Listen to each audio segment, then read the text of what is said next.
amama mama twa me adan ho akwaba na de se de asem no se du fie da bia na aye ni twabutu kakra ntie ne no yenye mpu part 1 ne nwie afa ye kodidi wi a ne ase akoye part 2 efise entan si se ubenya minister onu amu ye twene ha na 8:30 so report to office but we nyina kan man som ne ho nti ya duma se no a wate ase a wabai de ene na chese se ye ne tew nana Kofi se health nso de ensem wo hopa nti me kan ye na chese wa wo hu eye dwabosomra hye bedwani a wakwa ne mpre enan so no we won wana 2013 2016 2020 2024 nti ne fourth term ni wa wo ho ache se hwi antobia this year oye dwabosomra hye bedwani na medi oye mi speaker sabre no UCC ne ye core science na o auditorium akogina UCC parliament wa no di speaker ise ya na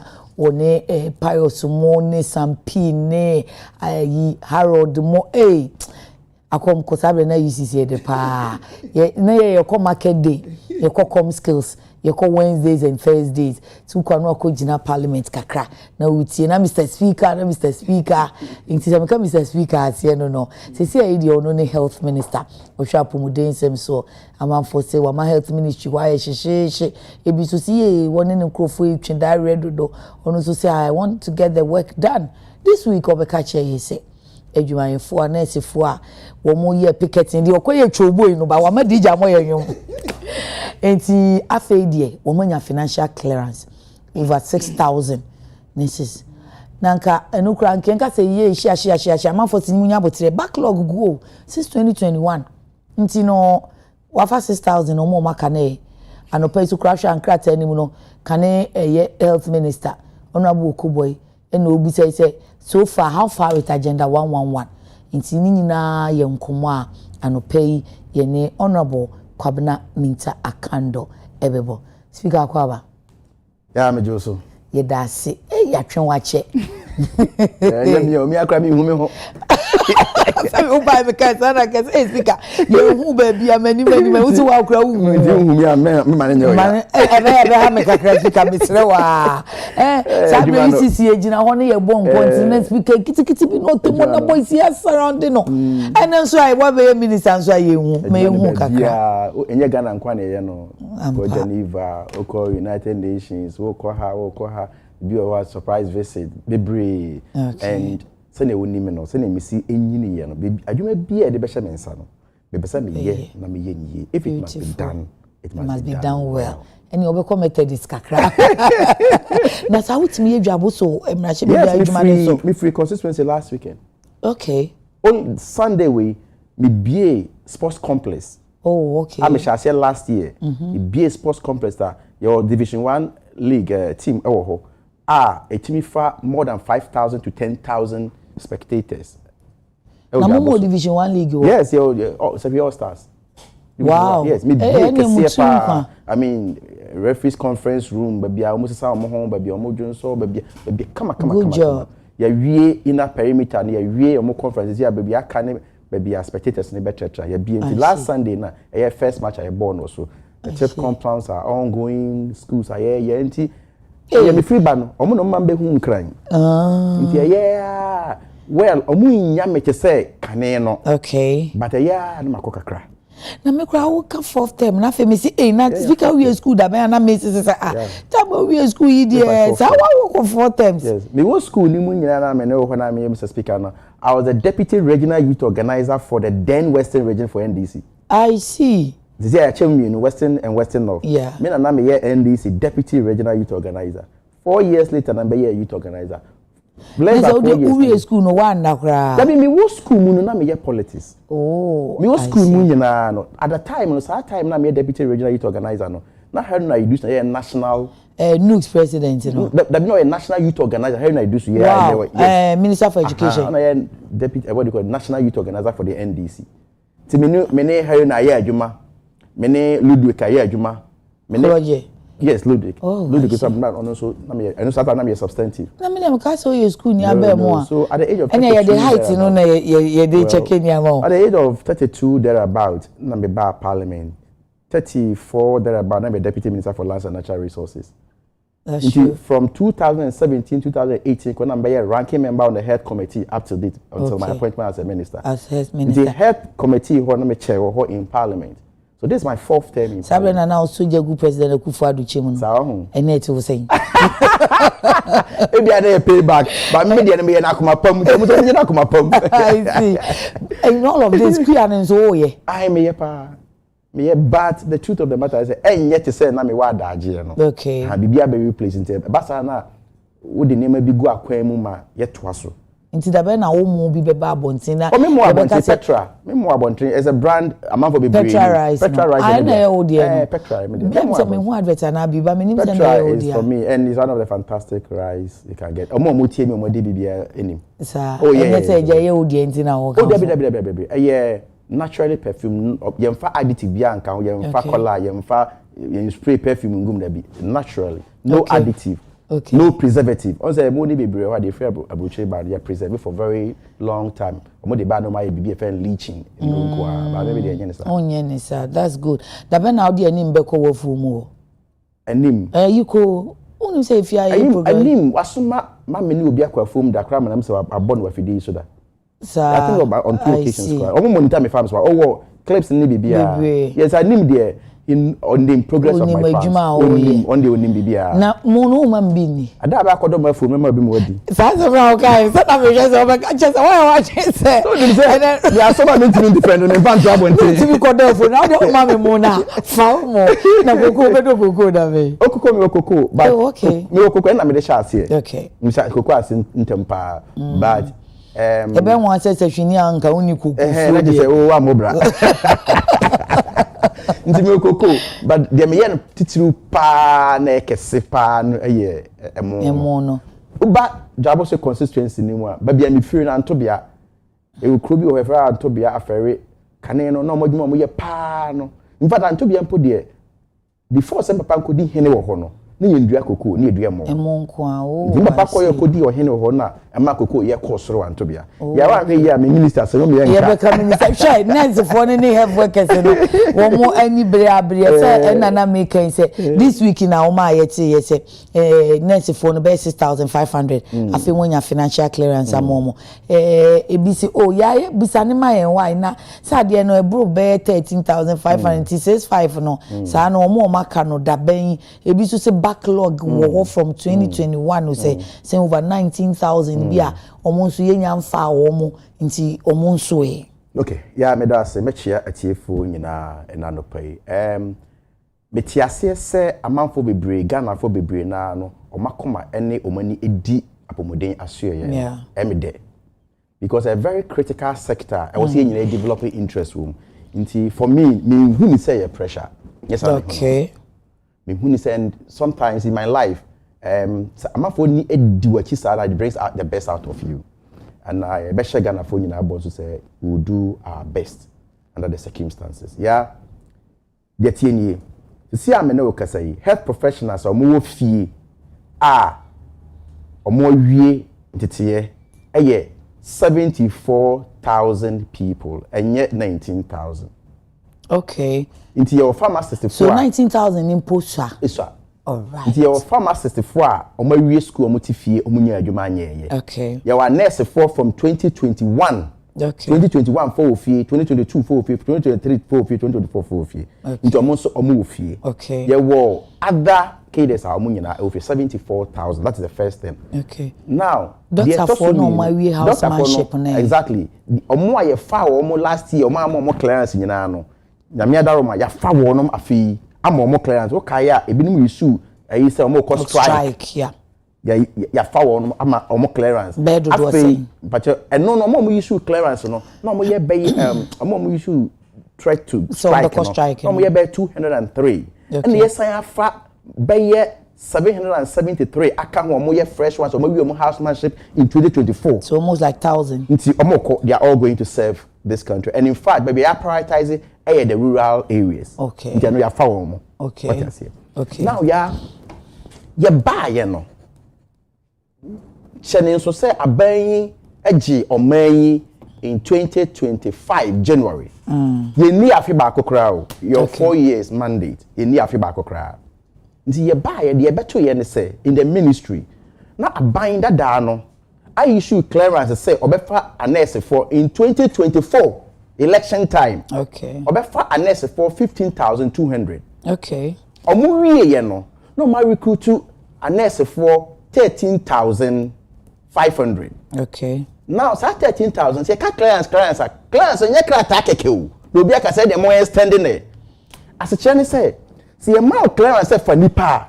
Sakrata no any be a friend hologram. And to me nipa neka. Okay. You say adian sakrata na expire. Answer na obe renew. O say wunya sika odi betuaka. E say wa renew kwa ye de emfa ya no keke de renew. I like the zeal. Say what's wunya doctor na you free name minority more parliament. Omo say no de emfa ya no ne de renew nya krata keke de renew. If you are renewing but omo say enye ade bi ehu abro for public administration no, you just need to go and get intentional. MPP are buying it was intentional money because they didn't have the money. What it means is that now better say intentional. Yeah, agree me the bawfie. It is intentional because who issue clearance no area. Okay. I was so budgetary available. Okay. Do you could you not the partner to pay loan so. Okay. Into deliberate no matter because it can know. It's by the close of 2024 no. I will it's a uba. Na say wo so ba be renew the keke it means that also sika na available go renew also ma control account general instruction okay say tuomuka okay into the truth of the matter na say ye buy no na say 13,500 people no ye do munyina go payroll so ye buy na say tuomuka into the fact is as a time ye buy office no not a single one of them na ye tuaneka but they were working Inti sana na ye buy so what say ya on say you issue instructions be say omo ye fa omo after 7 December bi obi ankofie enu so be ye de say ade nti ya ye no ye bon ye no now any ye can say in the health sector there enya applicable nti ni otu option say ye be mo makofie na akopɛ ku sika okay ye de be tu omoka okay ana say be mo aye adwuma okay ya pesika ye den atu omoka okay don't forget that first budget na transition budget. First budget I buy my no transition budget for this year now application there na muye no be for 3 months no. I know they say na time. Okay. And the abanya work no and a year because of election time. Okay. Now then a first one no friend transition budget. Say monya transition na be. Dem say ye ba ban mu no. Na nyema ni okra nkrata say ni transition no nye one day o. I know. But what I say for a longer period. But monya be mawi am betina see am hu nia many. Nyema ni na akona at that time no be hu. For example, a condition of service here necessary there be back way. That time it was not part of the handing over note, so you couldn't have captured it. I see. Because you are not the government. So you depend on your budget, depending on your what do you call it? Document what you handing over. So if it is not in it, how will you budget for it? I see. Even at the time I budget on the crown. Now you okay. Is that okay? Okay. Now a boss I know yes there be. His excellency is there be. Health professionals will be fear that. Okay. Inti entumi ma we mu nyina kwotena fie enka omo ho. Inti omo nya adwuma ne empe ekwa be fa so be den e betu omo ka. Don't forget that time no na ya budget na wie. Okay. So you cannot spend out of the budget. Inti ye can say e be pe ho kwa ne ya nkoda. So as I speak to you now, out of the 13,500 no, yetumi ebo more than the be 10,000 ekogu payroll ni so. 10,000 10 year. Out of the 10,000 no, every month be a trias emu 7,000 ka. Yeah, kakra. I should admit. So be our year juma, especially health professionals. Yeah, do quite crassy. Our year juma yentria ka eya. I should admit. But your mind chechire o mind bu. One way year obeto o mind na twene. Bibi o wa o so ye kakra. Matthias na me musa se ne aye budget na wie dia ene e den asisi amotumi di o mabaso enu nti ne hia cabinet approval ntunim de now you have to go back and cut every ministry. You need a cabinet approval to do that. Now I say yenkofa because you cannot spend out of the budget. So you need a cabinet approval to do that. Okay. But what you say? Okay. Inti mami kwesha shame free ho. Inti out of the 10,000 ye tue mu 7,000 eka na aka be 3,000 there ye ntue omka 13,500 maka mu 10,000 means that there's 3,500 there omso do this 3,500 ko ka 3,000 more na be 6,000 okay nti omo na ye ntue aye but omo ye adwuma na omo ye adwuma nti na nti se sa 13,500 ye ntue obi aka na ye yi aso but na ye pese ye ndan ye na nkakra nti abanda da no de me won omokokuduro na so me kan sa asem we kra bi omokokuduro so dodo ebi omofo so omugye omachiye ma ene we he omeka nche be omugye asa sika no nti asa no na wo se me sign de asem ekoto parliament cabinet anim okay cabinet approve say 6,000 something na aka no yakopon ye adom a every November ekon ye betuo mu nyina aka that is say 13,500 no ye tue mu nyina eka empo ye be say yenhyehyeye say every November ko ye be say yenhyehyeye say omo back pay no arrears no eno so ye be kle amna free ho na madam nyankopon ase say ya momo anko fie na at the end of the day no so no etimenye sika ye den atue mu nyina aka so November metiwase ya November ketua na beba no ebe November de na ye ko but say November month na aka no Minister for Finance ebe yen hyehyeye no wa kire se na ebe ye obetua arrears no and ya ma menka sa asem obetua all the 10 months no alright ya ma menka sa asem wi eba katua nsem a ministry no wo ho ahoden ene de de kusika ma compensation ama ministry no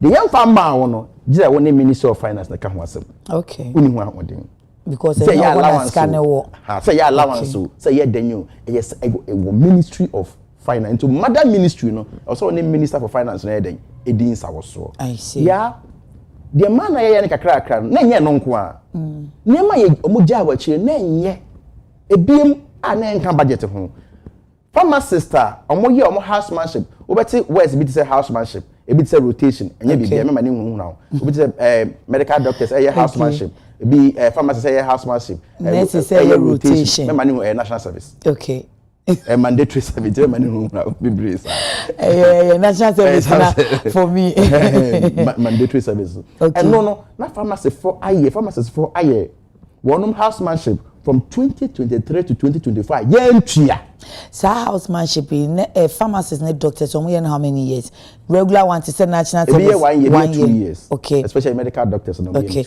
na nurses no so rotation no almost how many years 1 year okay inti ni nyina no e wo se answer be ye saa de ne krade ma o clearance na mo sha ase tuom ka se be ka se national sanka every month bi akra so mo tua emum ni eja saa pharmacists for the na gu ho from 2023 to 2025 yentuaye again na nurse for rotation nurses amonso omaye omo service awie a omawie kotra fie a so yentua omoka a no nyina so ye abetua the same budget no okay medical doctors am kan say omo ye adwuma a wo sanka omo ya even clients na omaye adwuma a so yentua omoka a no so yebetua medical doctors omawie in 2024 a omo so tifie a wo say mom class a no so yebetua ansa na conditions of service abanda da no assign ye a omo implement and also we say implement okay ya do niema ne so okay you can say we need good budget and so at the same time you have a problem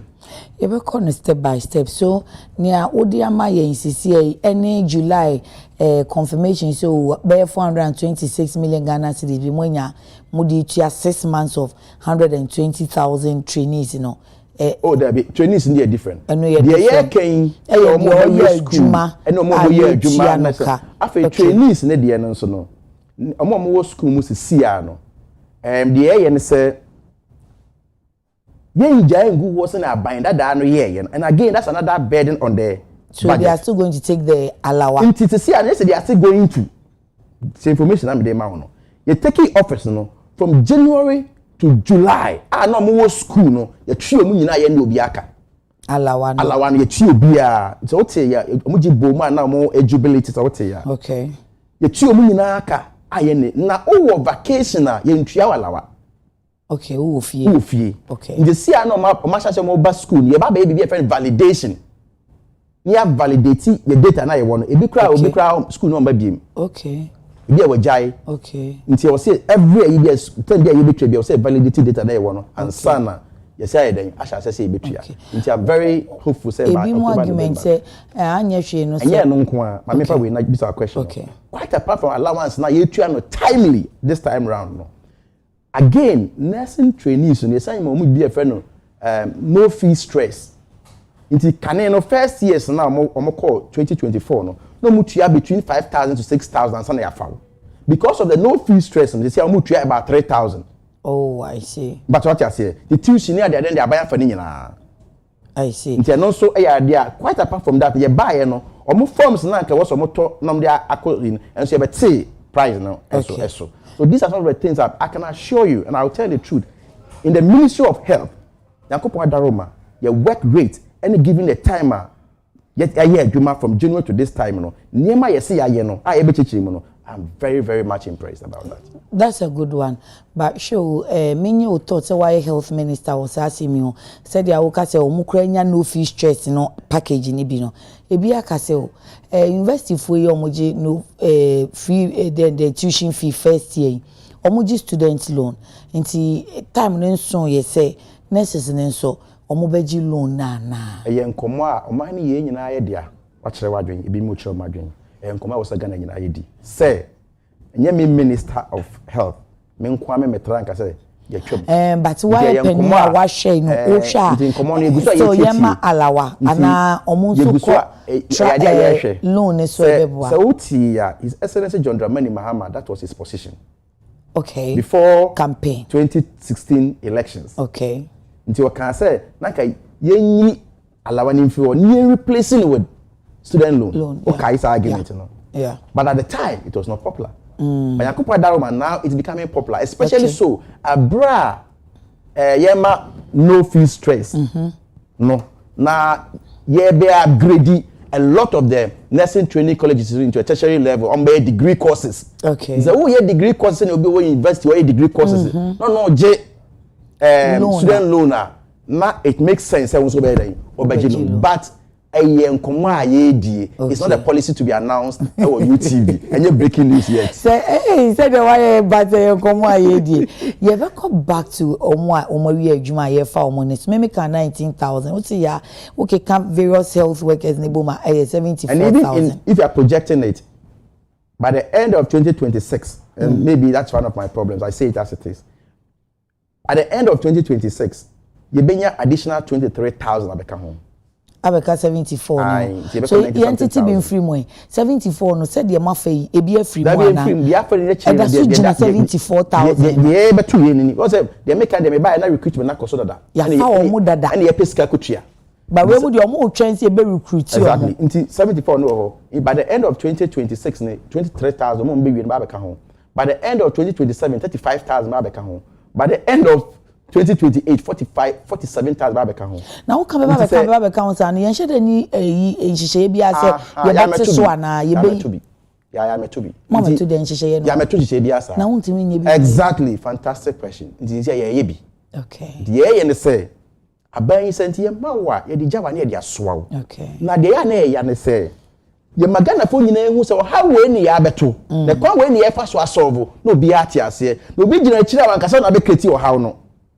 Especially yen nua no mo free hoko na anu ye ko gina krotia na tototo buba ba park ne so a say press conference na nua no ye na how pa ni me be say be have me but you see unya akwanya bi say waka gu mframam na wonya akwanya na wabeto mframam unya isa no ema ni nipa bi mutrimu nyam. Okay, you have to clear it and you awesome but to what I say when your platform naka nti wo as minister na out on the tie na magana for atoase nti na person biem na gana for hu die wo ho any the way you see akono nti your strategy. All right. Aban hwe say afi bia say na metumi afa. That's one. Okay. Because your fa de here nyina as Ghana your optimal workforce kra na still e benya SS ofie. Because 74,000 nti aban hwe bibia e friend manage migration. Manage migration to say you be export to some of our nurses to some of the countries and they say any Grenada Prime Minister ebe sign MOU and there. Okay, but that reminds me. So, what kind of side? I mean, can't me offer Kokwaji Mamenu or no? Yes. Or can say, Nyasa, Barbados. Barbados, or mobile export, Barbados, they know is existing. Okay. But as I speak to you now, about 13 countries have responded to our Grenada, and they sign our MOU with the Grenada Prime Minister. It's one of the strategies. Now, or how be more I was our sector and they say, or request the global market, request not specialist, no pay. Okay. Yes, you need a general practitioner, so to speak. It's you need a degree. Okay. So, ministry say a crime benny be so I bet me training more specialists. Okay. University of Cape Coast money at the aidings I was so near pe papa. In say you be a one who nim die now by bet here we nim die near their candy one. Nti eno no ene niema ye say ne be ya. And say e be check akra. Enche. Because without compromising on quality, and let me say this, for example, be a program that was say the 2 years now. You see for programs be this no matter 2 years and so, but they're very intensive. Okay. But what I say, they be was say 2 hours a day. You be taking be 2 years you bet my 4 hours a day, you know. Okay. I'm taking until they know how to go about it. So my sandwich course exactly. So 4 months by a semester, they know how 1 month to go about. But the most important thing is without compromising on quality. I see. Now, ni sa no bi te obekata na se Ghana ye nkura ase kura. Ye ni apomdin adwuma efo ho. Na denti na ban fa wo. Be when me issue brofo. But they can catch us. Me so mente brofo. Okay. And you how. Me I mean. But they can catch us say we will recruit our optimal workforce. We will, but my question is every bank if you say only say be mobile catch us say uko chips company adia no e kire say enye ya no keke ene de fa nipa nti ye niska ho enu bi ni say yenu anum e de o ma no keke fa nipa ya ene I can't pay us now so I just say nti enye ya no keke de fa nipa yeah, the truth of the matter is that we have a country to govern. Nothing comes out of an empty sack. Okay. Nti de e wo no ye sika no ho budget na was here. Okay. Nti so budget ni betimi afa nipa 5,000. Onko fa nipa 10,000 at the end of the day no, o ma be peketi and so ma be demonstration. Okay. So I was say you share other means I betimi dey complement the yenye be fa no. Okay. Nti medical catch say yes, I agree and I admit say you still your deficiency your gaps I was say mu bebre e dey nti aban be koso aye sa hye no. Na emom misa kan ho say yes, I say ni na kwa na fire optimal in kwa still be say kafie. Okay. Nti you say ye kwan papa ye be fa so a sa gaps no ye be fail. Nti sa no da ben ye mebusa ye mekari nhwe se ne ona wa kan do abeka wo YouTube ye through her say. It's subject to the budget. It's subject to the finance minister. Obeye bibia no say Minister of Health. Afi be ma kwan ma fa nipa 5,000 abata se ma mdeka. Okay. Ma me masum. Ma ye ho adwuma. Me to me can say sorry for proposal because I know the proposal that be and they will bet 100 I want to help proposal there but proposal the 2026 budget beko what raise the proposal we send and come but the difficulty and again sometimes you sit in cabinet and you must be reasonable. What I say the difficulty as a country money there, let's face it, you can read budget in November. At the end of the November, no, you've put about 13,500 on the payroll already. Okay. And no crying can't want some. I will pay a back pay and I re-escrow I won't try. It's all conference means I never know kasa. You must be reasonable. Sure, when you want to catch the cabinet, I won't know the way by we create young ones. But it doesn't mean say uncle trying. Yeah, uncle trying so. But you must be very, very frank with people. Yeah, can't catch you. Say, me can't incentive ni about improved conditions of service. Omo aya edi omo kunkrase ni ade no. Anya she COVID time no omo we bi omo say omo front line no. Ye ma omo incentives. Nti bi omo ko ye tin so say apomdi adwuma for doctors and nurses so ya no omo nhyɛ down penkrase etu ko because obekoi akade bi opeso upgrade ni ho ni na challenge. Ti ye di bibi so na bepoma bibi. Nti mu betumi mu won hyehyɛ say be masa for no incentives ana. Yeah, won hyehyɛ bi etisa ba ya. Okay. Ye won fie 9, ye ndi mfie ba kokora wi afi. Okay. Nti I was say define say ehin na ye underserved. Okay. You can say underserved area as a chain saying. Okay. You be crab betumi wo dwabo so ba na dwabo so nya underserved area. You be so betumi wo excuse my e bi ashama and so be na ashama yanda. So all that I'm saying is that you be defined here on niema bebra you be stakeholders consultation you be na adwe ba na ehu na definition no ye hwe say yakopon ya adom ne ye hwe budget ne ye hwe bibia ye den hye bi be ka ho say bia o 20% of basic salary yemfa nka obi a obenya obi accept posting to the rural areas obi wo hwa the promotion say wo krom na ka be take 4 years e bia yemfa ma 3 years wo accept posting na say yemfa nko 2 years e bia study leave nti sa incentives no and also ye dwen ho na eno so ahwe bibia etesa nti eno so pipeline ni mo eno so bibia be dwen eni na me pipeline mo be do so kakra ya baby ye tie no say etwa mfoni enti na menya adaje say ya baby ye ka ho say na twa mfoni a kire Ghana fo na enye bebre enye but it's not about lamentation. It's not about complaining. Nti me ka no ma kire o de maye ene de me ye but I say me kire baby if free ye bebre ne nye bebre nye ena ebi wo ho nso a yentumi mfa meto abontin because e be expose your health sector no too much. Nti wo say wo come utrim now dealing with it. So what I say. I think that the year kono yakopon ye adomo a kakra the year pen ye bedru ho. Okay.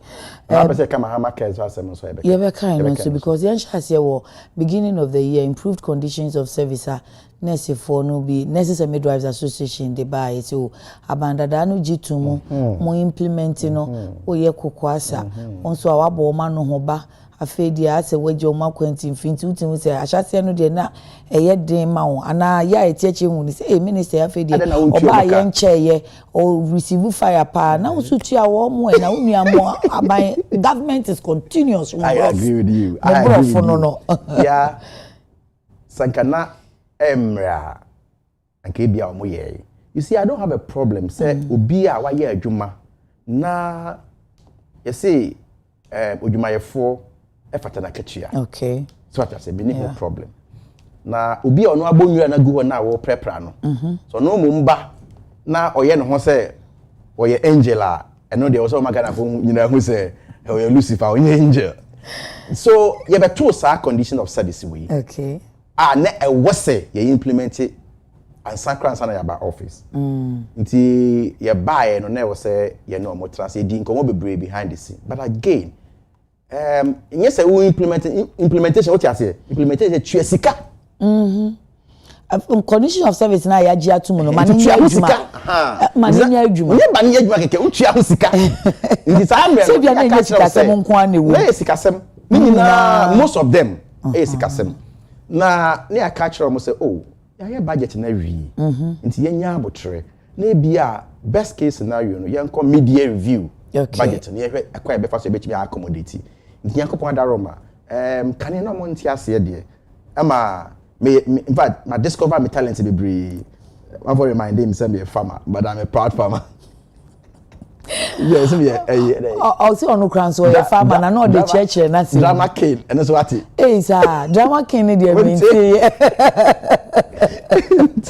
I see. You know, more than Hunkomo, Yakopon Daroma. I think that you're Chiabi.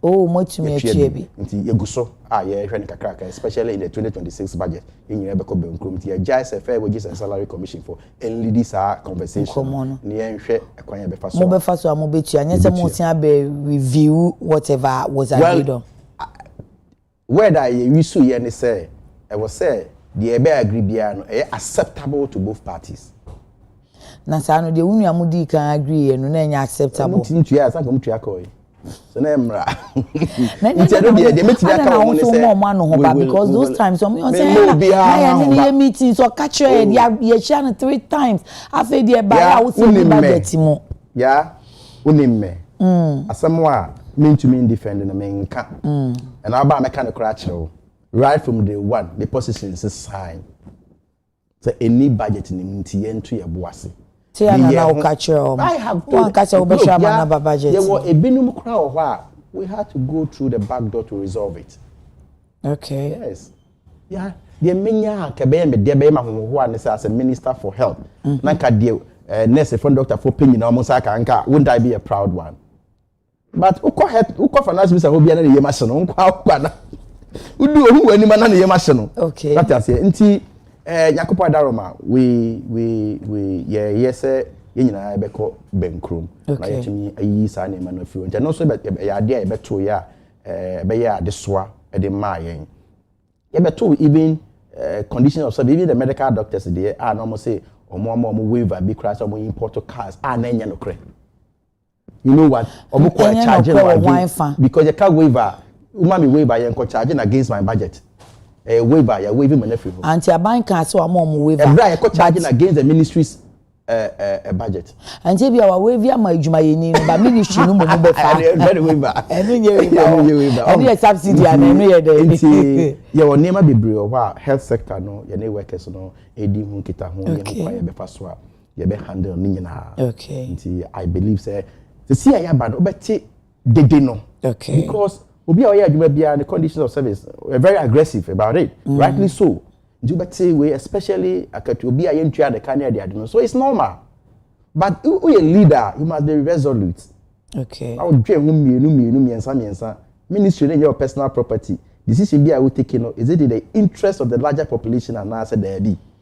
Now one way now you say you are under enormous pressure to be taking decision dia who feels about my populace dia we 2 ministry naturally na Ghana for Phyllis health dia nkrofo apomuden tie ne dia ya empese aban di be di agrovisa anya na ubeko hospital na nipa ni sabre no mo call strike kakra no yesi nipa ewu na afa dia yam hihia aban ti ana Ghana for hwe kwan say okay there are other things omre no eko ye beto ye ebinumu a ye bia ka ho okay less than and we are making nyina no ye obosom say besom dumu ne ye wo sese so less than 10 months ne dey we nyina make ho asem ye o okay ye buy no he says okay he says John Dramani Mahama share national health insurance okay national health insurance no na if there be ya approve for na we no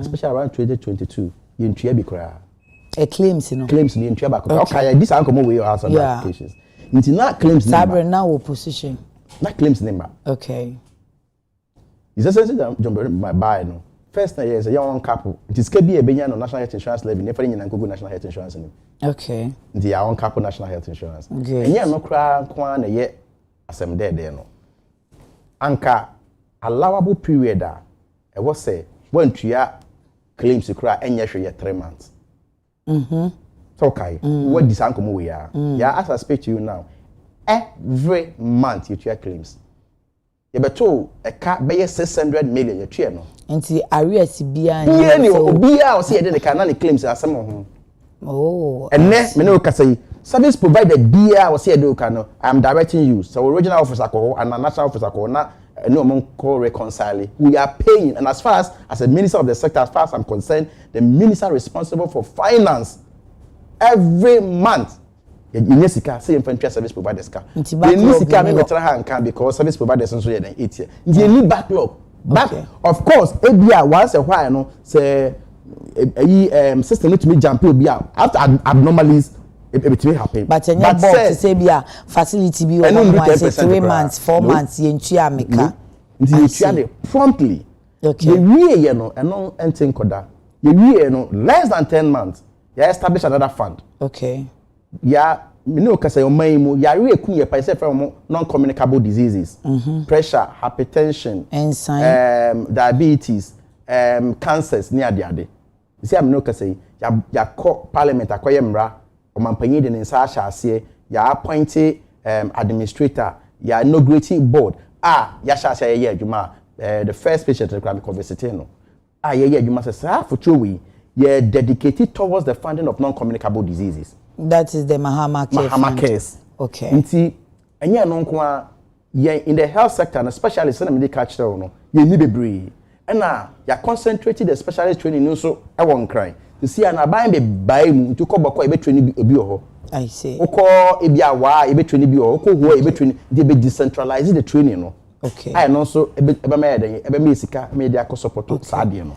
Wakofa no abedi ma me musa kane no last year around November ho no na aban ne ye say omo a omo da dialysis so no was some public health facilities no omo be ma omo free na insurance na say sisi aya Mahama Care Fund aba no e be capture no e fa no say. So now dialysis asana about Mahama Care dialysis you see am no kasa you tua about 500 Ghana cedis per session e ma Ghana ni bia whether so national health insurance and as a we need our public health facilities the idea beka ho biem and say yeah so we person call private facility private hospital bia na ebia ye 15,500 Ghana cedis a buy 500 na otuama obi obekọ public no ye betuama ya na watopo but they make us what you say they know here the babeka ho now the second issue is that between the national health insurance and the Mahama case no adibia na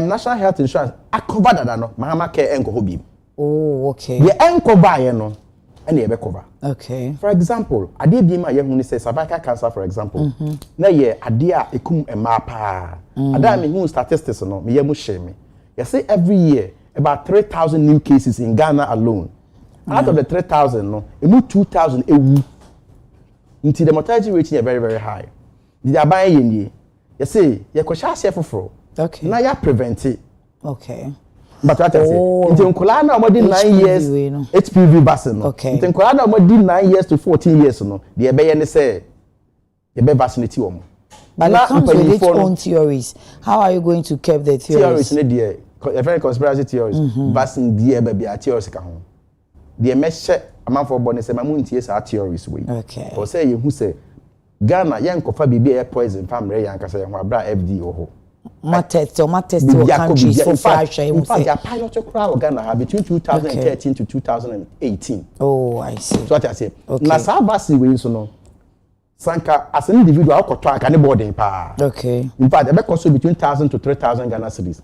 The whole year mathematics now, see, we are targeting about 2.4 million girls. Okay. As at the Nurechi, now and Ramanya update, no. As at the Nurechi, me I have 1.8 million girls. Oh, yeah, Makobi. 1.8 million girls. I target also and approving said to me prevent it 90% to me prevent it. Cervical cancer. And I feel, yeah, who say non-communicable disease be over who detecting in temoa who to me fight it.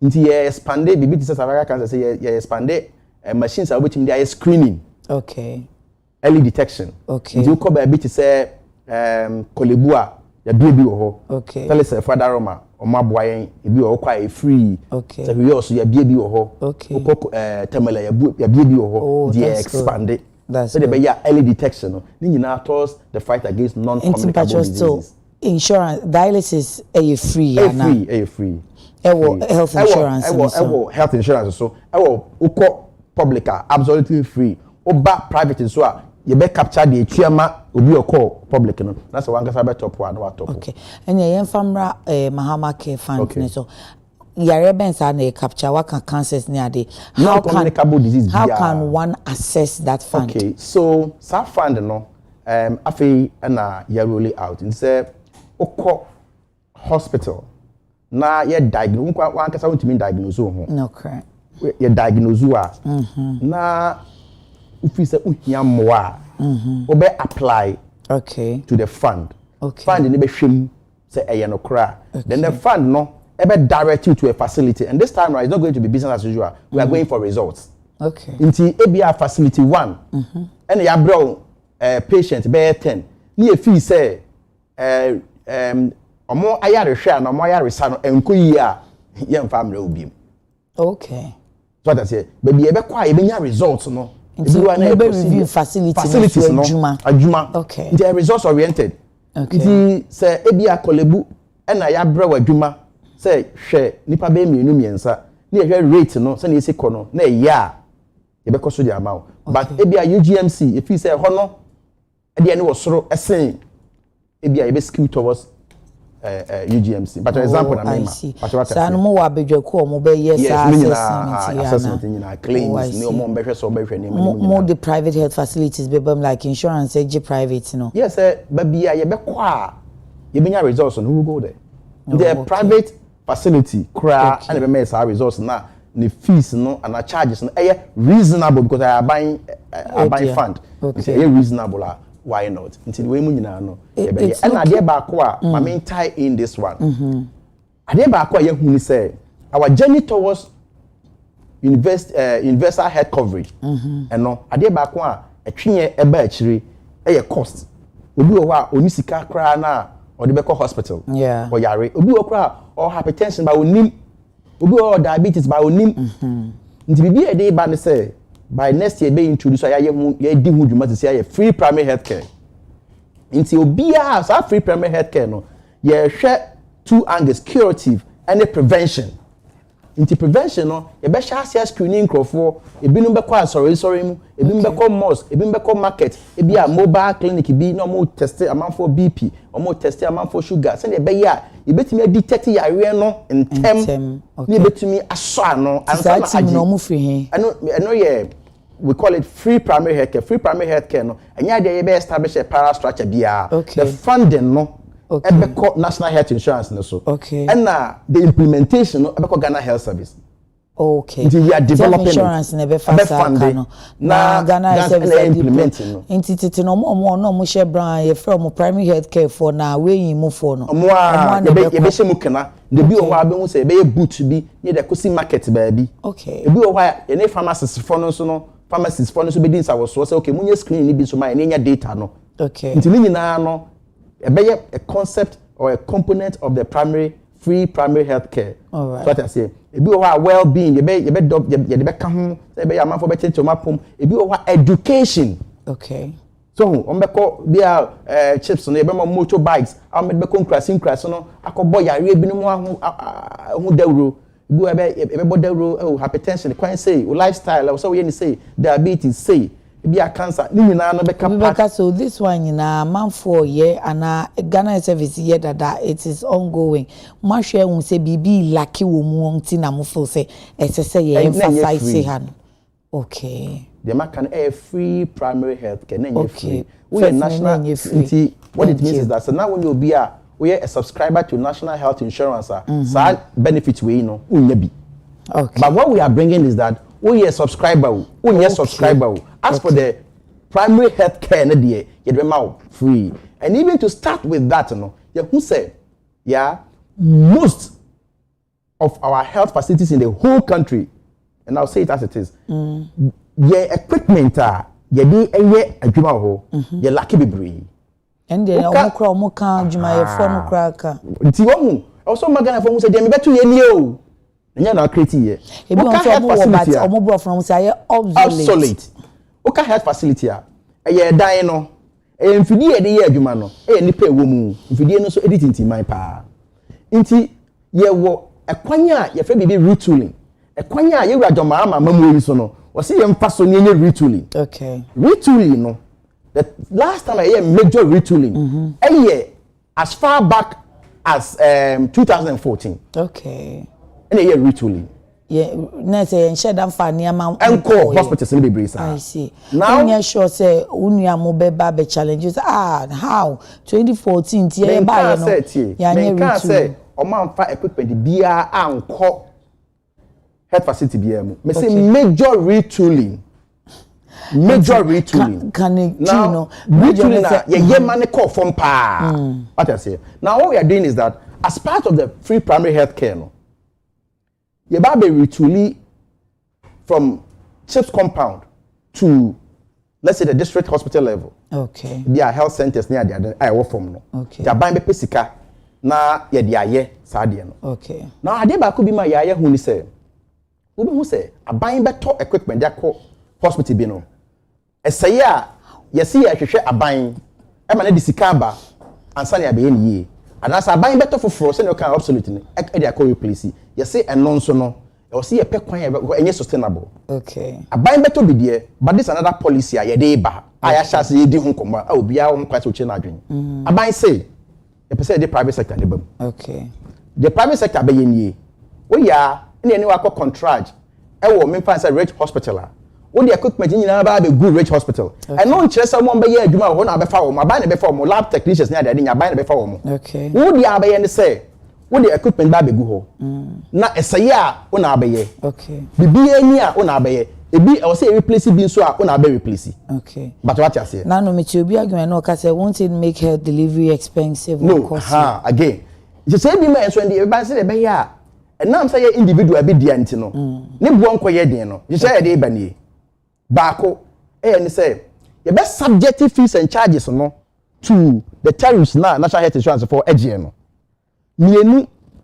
mienu you be subject fees and charges to fees and charges of parliament. Okay. Inti answer na be charge share no. Wo be dia to mu say woni hu kwan say wa na be sete with fees and charges. Okay. Inti be part of the mainstream. Okay. Inti abane sa na e kwan e be fa so e betu omo kani.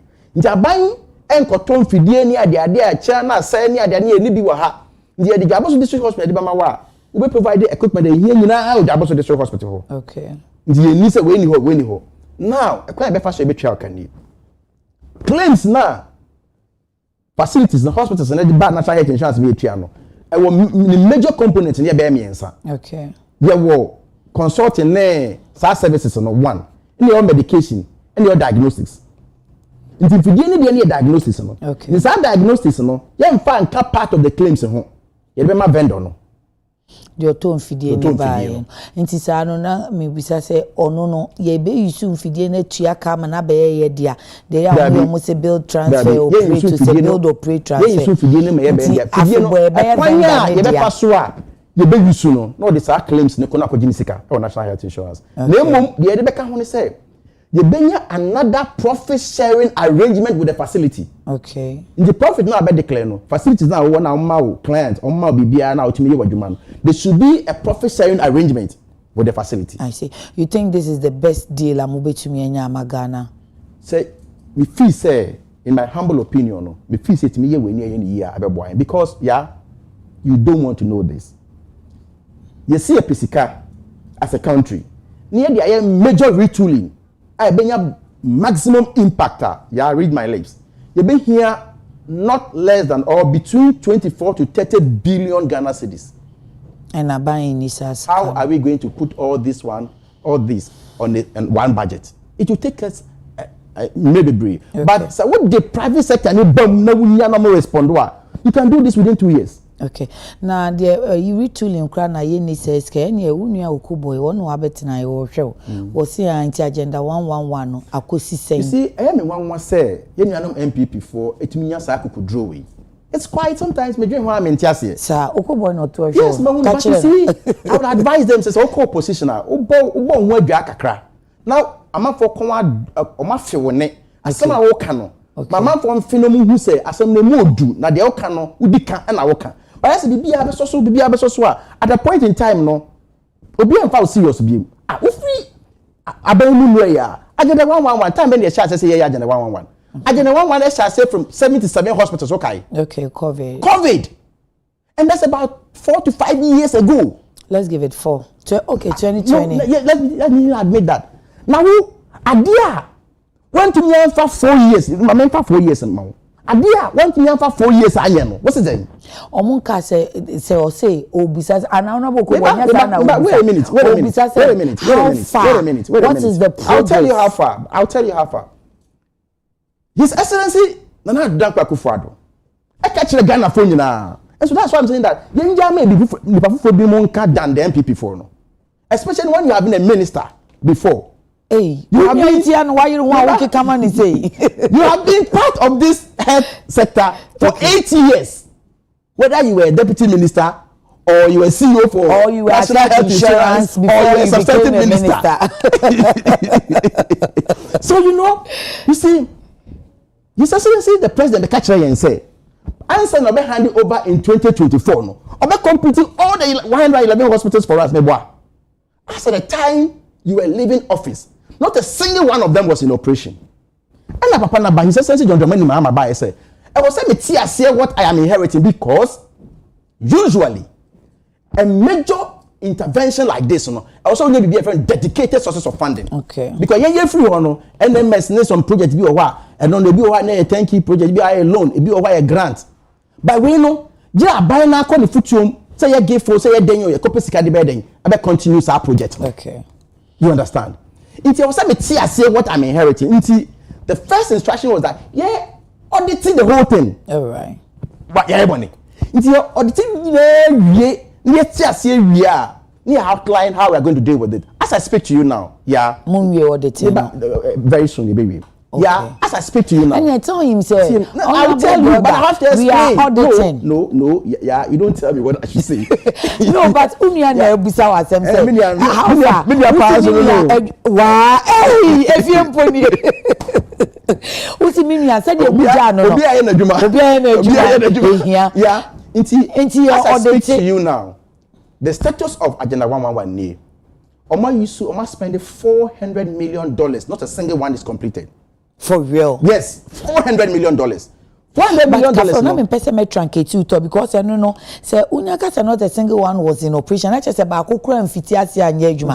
But say time na omo bon to omo ka so be say 3 or 100 and something be. Me ko 100 and something 3 or something. Akwa West. Na me eye adwuma. Me anye adwuma. Upo mo ho nyina should call into this program. No one can say na eye adwuma na e ba e na e be pam so mo nye adwuma.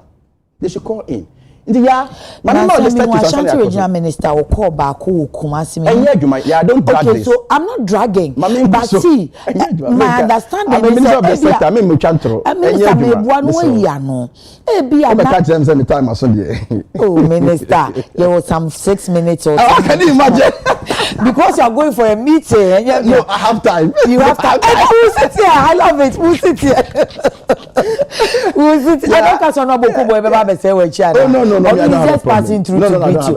But minister, argument is it was just left with the recruitment. And a person will say, so it is not even the civil works. You call and baby or why I was saying installation equipment going in the hall. Equipment install. Okay. Even civil works okay. It's when I say even if it is 100% complete, on Kasa it is an operation.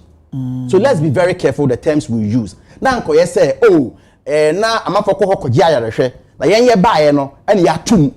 Ya metu bibi etesa. Let me proceed from there. Now, the first point na ye kasa keke. Because beginning of the year no wo call fan bi. And Vincent, honorable Vincent so call fan bi no. The call Vincent the call hono. No say next for bu mo ye adwuma na. No person say mo na mo fa wo mo. Na you see in operation so crampo. That's omo clearance ya mo. It is not true. Okay. Because it's no operational. So me go school and Tobia. Ebi am na mente brofo. Okay. Because it's no operational. That's the chance say. Uko why na? Juma. That's it. I mean proceed from there. Now I've made a point. Okay. So for almost use $400 million.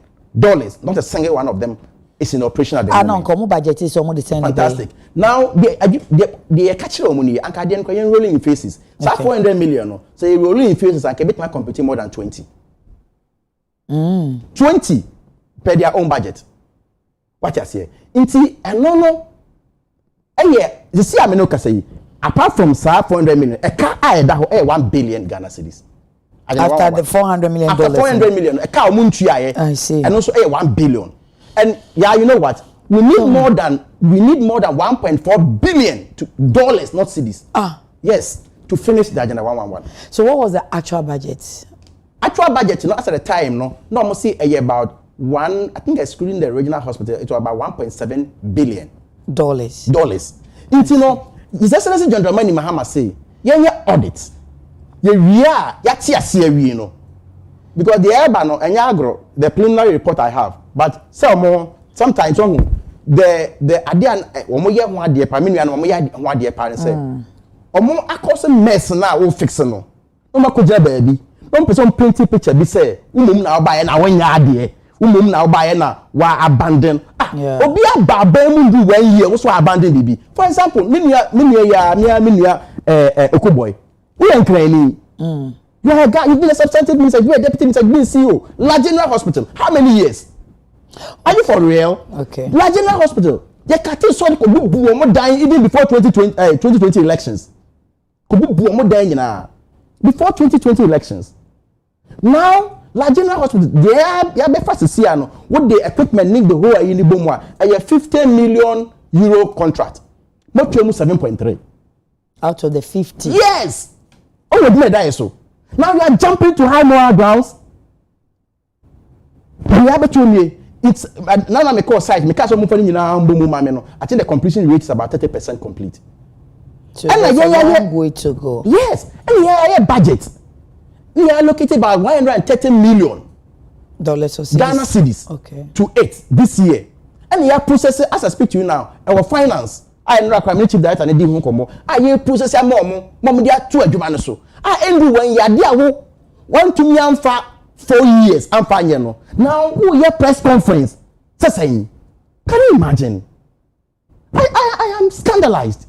Why are you scandalized? Maybe they are giving you a proper opposition because if not, then you will go to bed. It was reasonable. You see why I may enjoy it, you know? It brings the best out of you. As I say, I don't see it as special at all. But you see, it is important to set the record straight. Setting the record straight will be there about how quickly that can say Etiwa West Hospital is in operation. In some places, because I know that agenda 111 and 1 now. I said, I see Etiwa West Hospital. I just saw it. I was like, now I will have to check because the three under contention, no BBA and some opposition. I was not problem, but I may have to check. But yeah, that is the state. For example, La General Hospital. La General Hospital, me and me opposition. Me call her demonstration, but me call her as a ranking member of Parliament. Okay. Minister. Okay. But don't forget to say budget a transition budget. Don't mean finance if I could you go so near the general you go so near the General Hospital go so. Why won't you be reasonable at least? First budget transition. Okay. After assuming office. So you are telling me you are telling me I didn't get no I hear Ghana for one time. You say you be boduma. What I say, yeah me da. What I say, me yakopon ya adumo La General Hospital, you located 130 million Ghana cedis to 8. I think that by now, by close of next week or two, Sika, you bet twice so abandoned. All right. The big idea is some way agenda 111. You will clear. Thank you. Grenada Prime Minister meeting. Into quickly, my we say about Rage Hospital. No incidents na esi you know yare for no near Juma for no committee. Yeah, make an impulse no say no so for a high public. How can Rage? We are now a impulse ne influenza no. Okay. Yeah. Now Rage Hospital.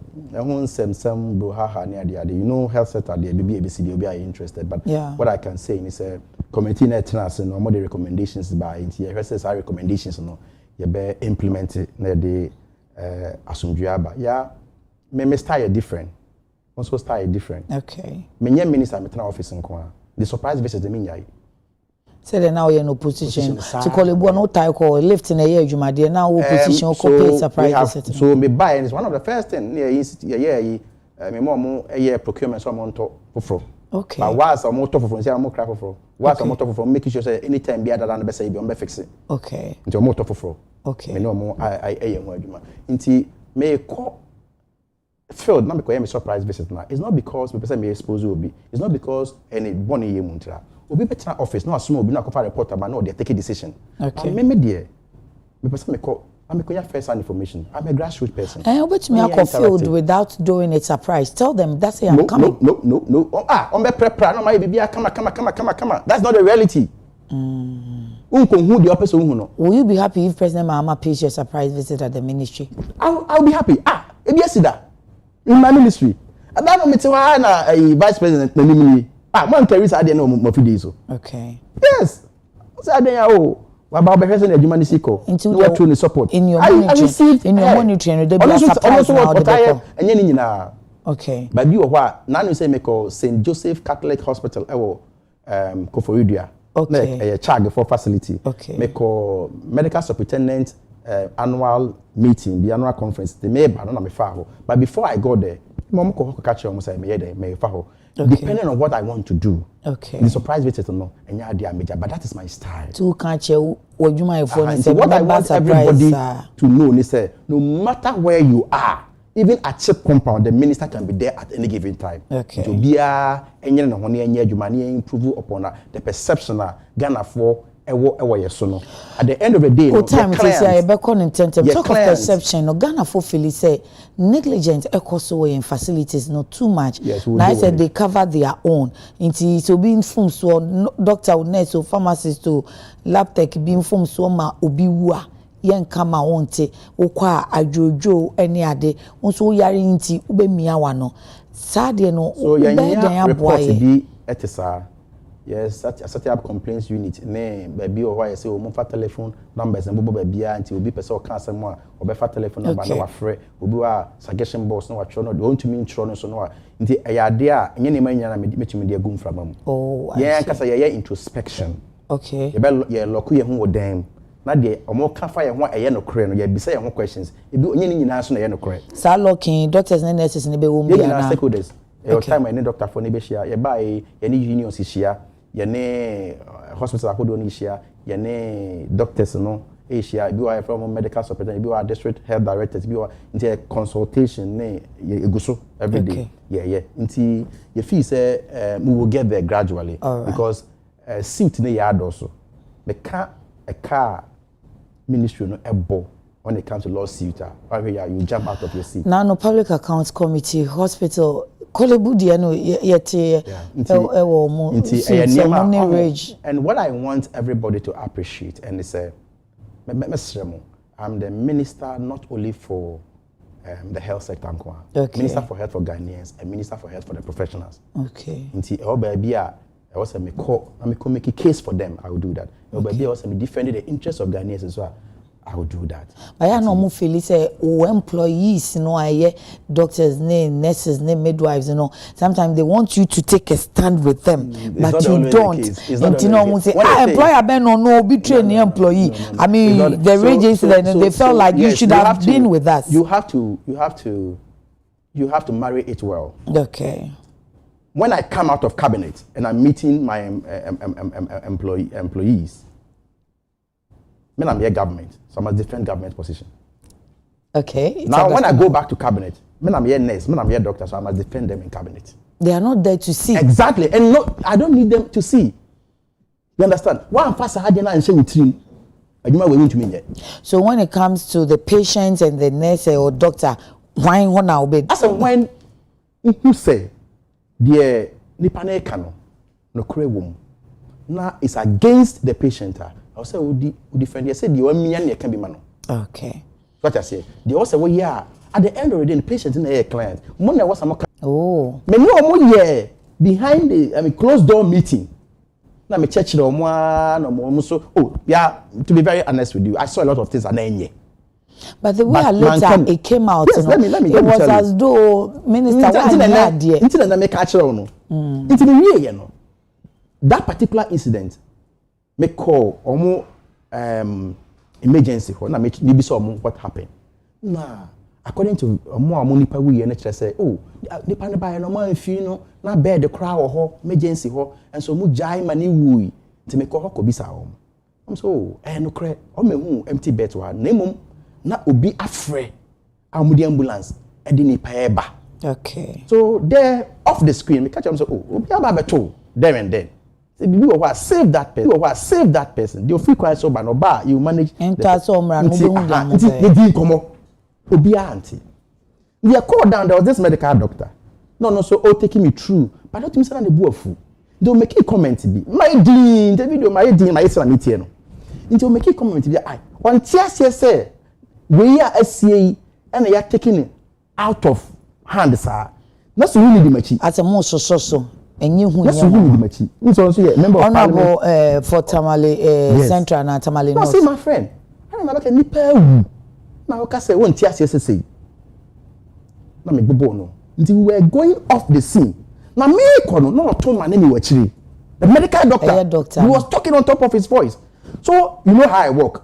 Then I dash back to him. I said, fast. You know how I work. To be a own done, but to be a boy you know how I work. You are always on the move. To be a own name, my thing that. So I dash back to him and say, my friend, if you can stand in front of your sector minister, now to me behave, you say, I don't know what you'll be doing to the ordinary patient. This is what I said.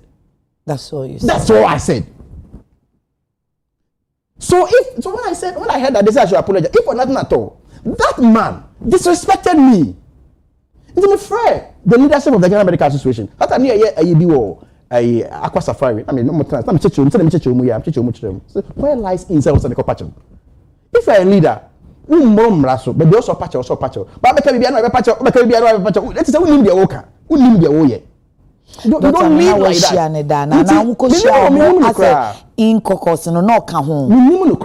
It's a way, you know.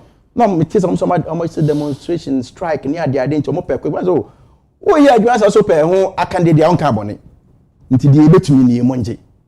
But for you to disrespect me, I can also teach us. No, one of the things I've learned my lessons from, and I'll tell you today, it isn't all the time that you must keep quiet. Sometimes you must come out to let the Ghanaians understand. And that is one of the reasons why today I'm sitting here. What's me buy me kasa? The baby means I'm kasa. How many times do you invite me? I like it. I think that but sometimes, and I'll tell you this, I'm being very open. My technical people around me thought that, Minister, let it go. Don't explain anything. And I listened to them. But upon hindsight, I should have explained. Because a seminar rule, but there's a certain perception. People didn't get to know the truth. Let me give you an example. Time yeah. I organized a press conference. And I explained. After explanation, Ghana it was different from that perception, was different from the Tamalip incident. So on hindsight, you said Tamalip did not I never insulted anybody before God and man. Why do you think say as a only employees issue kakaka krantina na offer me say unye medical doctor and na una challenge na in the ministry omo medical doctor makodi minister on the door so. Okay. I mean, me papa me offer Adjumamanu was not a medical doctor. Nema Donko was not a medical doctor. Sepayanki was not a medical doctor. Bebre. Okay. And even on the international, you call Onga, you call Geneva, most of them are not medical doctors. And for me, I have been on the health committee for a very long time. You see, I can understand sometimes some of the issues. I told you off air. And me, it's a human that also focus on. Obia will reasons or the year baby. Yeah. Obia or your union leader. He's approaching elections. Also, more Nico for news and me, yeah, near to Abamano. You understand? Obia will reasons. Okay. But you see, a leader, you must keep your cool. Okay. Think through it. What decision will help the country? Go ahead. Don't be distracted. Consult as and when necessary. Now you are the one talking. I'm not asking you questions. In Sisa corner Prime Minister, no issue. Mpox and influenza. 2 minutes. So Mpox, Nyakupo Adam, yenya home vaccines. Okay. You recorded more than 700 cases. Yenya 2 deaths, and you targeted by I think 19,000 people are be vaccinated or more. Okay. So far, I think I have 15,000. Okay. Into Mpox no, and influenza and so according to the Ghana Health Service, the advice and the briefing I have on a seasonal. I should as any nam krom do nti ese code bia ba code bia ba enye covid no na metamorphose ne ho there be overcrowded no Ghana Health Service and no mudi schools money sorry money at the other no but we also more hand sanitizers we all very come back in the other so we are on top of it so far no we record every critically ill person be for influenza no okay you be hwe ne education it is a covid na man crop for education yeah I'm boy na health sector here a lot of education yeah there yeah ba musu ya mometu scan bi nkase woni budget mometu bi ne enso yenye education there be a health segment wa nti yete musu mometu akakra no manya bi atua e kana yenyere ye ho why nti I can promise you bibia ni a ye ntumi nya daje emman from mu all the time okay the fee say person Ghana for etiase de baba be chechim okay na ya concentrate on adwuma no na megidi is senior Ghana for enime no I mean I will always want somebody to underestimate me and overperform. I like that. That is your mathematician turned a health minister. That's your honorable minister. Dear me, Pearl Horn says, I am now opposition. And if the health committee drew her now, and so called surprise visitor. That one you be who say it is no news. Exactly. Said the first maybe our opposition now question no different. Who opposition no question like every now and then any problem. Yes. But you see our because health facilities in the dorsal. Okay. In order to look at me I can make be but okay. I don't even get that time. And once I'm prepare train say anytime your minister is like an answer. Minister Anas will enter the because I'll mention it because FDA prepare surprise meeting. You do no the minister is here, the minister is here. Minister Anas then the uncle will see also Budgetary. We are not doing anything wrong here. I was encouraged.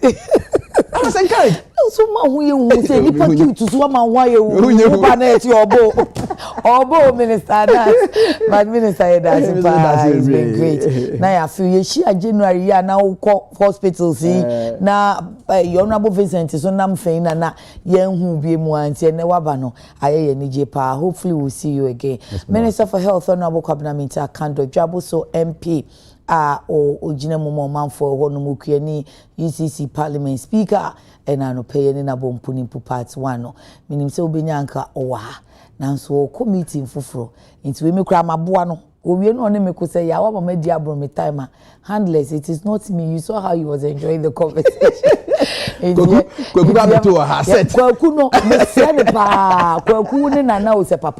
Nobody should do anything to me. Mimi channels was China